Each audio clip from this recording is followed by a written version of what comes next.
উপনির্বাচন 4 আসনে ভোট গ্রহণ কেমন চলছে সরাসরি আমার প্রতিনিধিরা জানাবেন। আমি অতনু রয়েছে এই পর্বে আপনাদের সঙ্গে এবং আমার সঙ্গে রয়েছেন অভিজিৎ। সরাসরি দেবগ্রামের ছবি দেখাবো আপনাদের, কারণ দেবগ্রামে কেন্দ্রীয় বাহিনী বিজেপি প্রার্থীর বচসার খবর পাওয়া যাচ্ছে।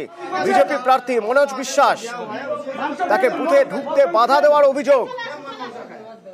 আপনি আমাকে বাধা দিলেন কেন? আমি বললাম যে I know the rules, I may go the enter into the room. কেন আপনি বাধা দিলেন আমাকে? দালালি করছেন এখানে? क्या दलाली कर रहे हैं? দালালি করছেন এখানে? क्या दलाली कर रहे हैं? আমাকে কেন বাধা দিলেন? কেন বাধা দিলেন? अधिकारी तो बता रहे हैं, पुलिस है। অধিকারী আমি জানি তো।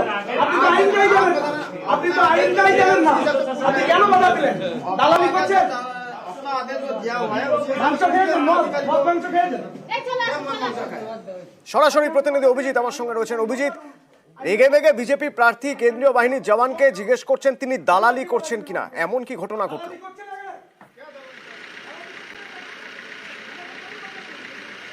দেখো, সকাল থেকেই অতনু বিভিন্ন এলাকায়, রানাঘাট দক্ষিণের বিভিন্ন এলাকাগুলোতে বিজেপি প্রার্থী মনোজ বিশ্বাস তার অভিযোগ যে তৃণমূল আশ্রিত দুষ্কৃতীরা বাড়ি বাড়িতে গিয়ে হুমকি দিয়েছেন এবং ভোটারদেরকে বাধা সৃষ্টি করছেন, এই অভিযোগ তারা করছেন।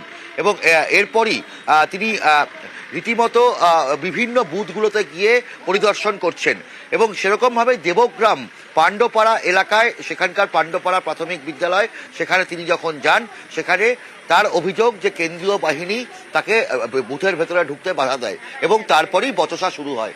এবং তারপরেই তিনি বলেন যে তৃণমূলের থেকে কি পয়সা খেয়েছেন কেন্দ্রীয় বাহিনীর জওয়ানদের। এবং আমার সঙ্গে রয়েছেন মনোজবাবু, রয়েছেন মনোজ বিশ্বাস সরাসরি রয়েছেন আমাদের নিউজ 18 বাংলার পর্দায়। মনোজবাবু, কি এমন ঘটনা ঘটলো মানে কেন্দ্রীয় বাহিনীর সঙ্গে? আমি অ্যাজ এ ক্যান্ডিডেট আমি ভোট গ্রহণ কেন্দ্রের ভিতরে যেতেই পারি।